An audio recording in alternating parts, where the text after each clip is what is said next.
นัวพี่น้องเลยขอทักทายสบายดี FC พี่น้องเมื่อสุภูสุคนเพราะว่าจะเป็นพี่น้องอยู่ฝั่งลาวฝั่งไทยอยู่ไกลนะทักทายสบายดีเด้อมื้อนี้ก็ถือว่ามีโอกาสนะได้อยู่บ้านอยู่เฮือนก็สิมาถ่ายคลิปให้พี่ให้น้องได้เบิ่งนำกันแต่ว่ามันจะเป็นคลิปหยังเกี่ยวกับหยังก็ไปติดตามรับชมเบิ่งพร้อมๆกันเบิ่งเนาะคลิปเฮามื้อนี้ก็อยู่บ่ไกลอยู่อมแอมเฮือนอมแอมบ้านเนาะอันนี้ก็เป็น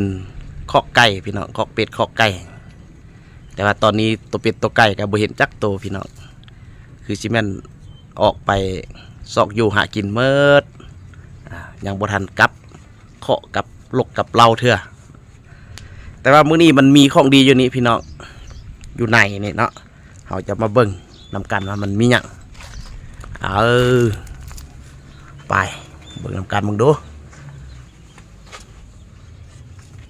นี่พี่น้องของดี เป็นไข่ห้างหังพี่น้องเลยเป็นไข่ไก่เนาะอันแม่มันญาติกันพี่น้องญาติไข่ญาติบอลไข่บ่แม่นญาติไข่เนาะก็เลยปะทิมปะไว้นี่บ่ฟักเลยมีอยู่จักหน่วยนี่พี่น้อง2 4 6 8 10 11หน่วยพี่น้องนี่เป็นไข่ห่างหังเนาะแซ่บนี่นะแต่ว่ากะเฉพาะผู้ที่มักพี่น้องผู้ที่บ่มักกะบ่ว่ากันเนาะเอาขอเก็บก่อนพี่น้องแต่ว่าเราจะจัดเมนูหยังไปติดตามพร้อมกันเด้อพี่น้องเด้อตอนนี้ขอเก็บไปก่อนเนาะแต่คิดว่าจะเป็นเมนูบ่ยากเฉพาะไข่ห่างหัง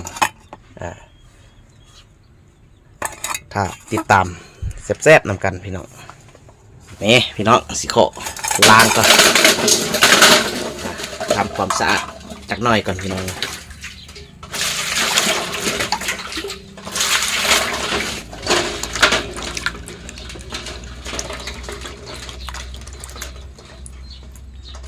ี่พี่น้องล้างให้มันสะอาดหน่อยนึงโอ้โห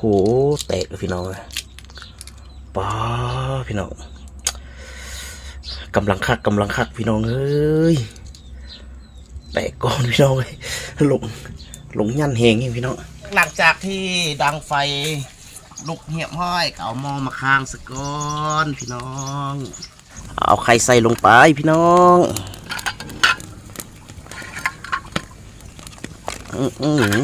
ฮอนพี่น้องนี่การต้มไข่ห่างหังของเฮาผ่านไป20 นาทีพี่น้อง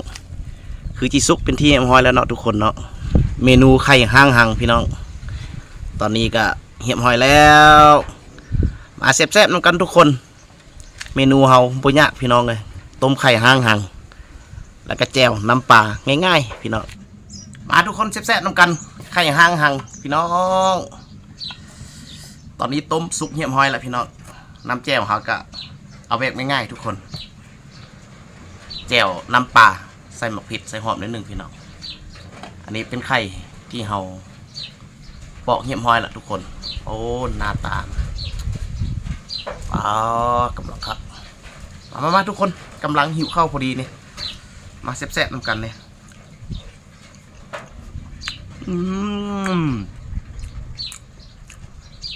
ข้าวเหนียว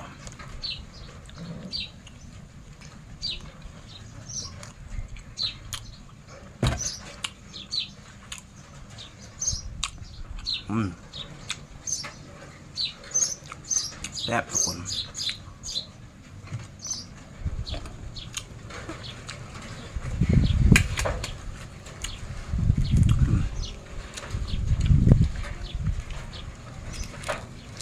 ลาปอกทุกคน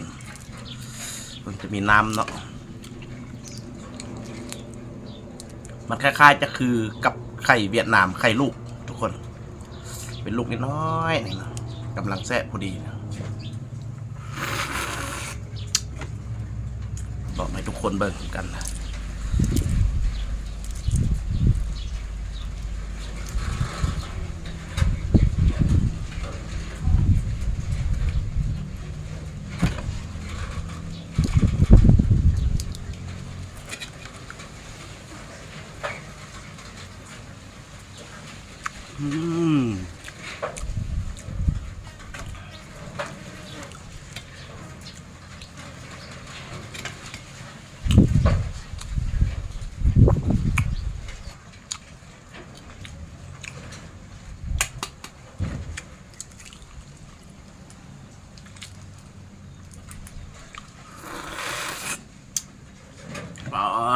นัวพี่น้องเลยน้ำมันเนาะเป็นนัว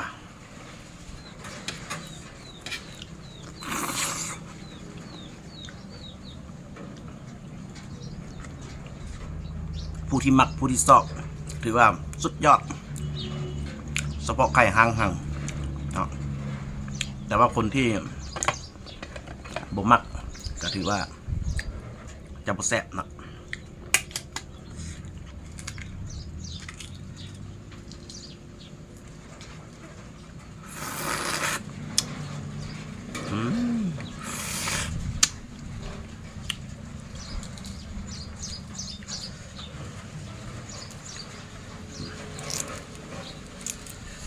ปวดตัวอยู่เนาะ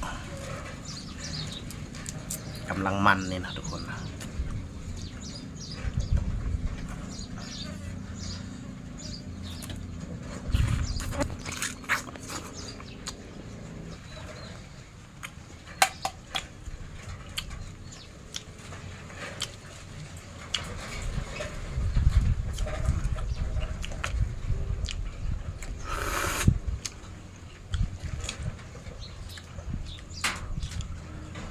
จะบ่คือกันทุกคนบางหน่วยก็เป็นไข่เข้าเนาะเป็นไข่เข้าบางหน่วย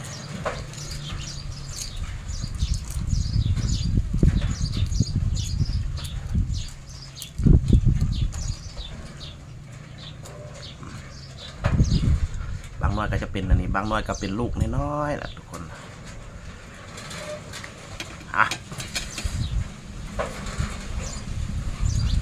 คำนี้แซ่บๆรสนะ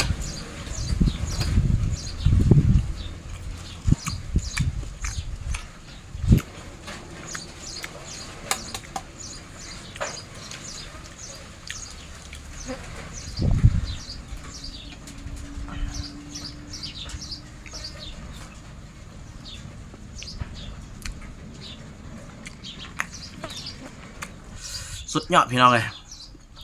กินบ่หมดเลยเหลือ2 หน่วยพี่น้องถือว่ากระแซ่บพอสมควรสำหรับคลิปนี้ก็สิขอปิดไว้เพียงสำนี้แล้วพบกันใหม่คลิปหน้าสวัสดี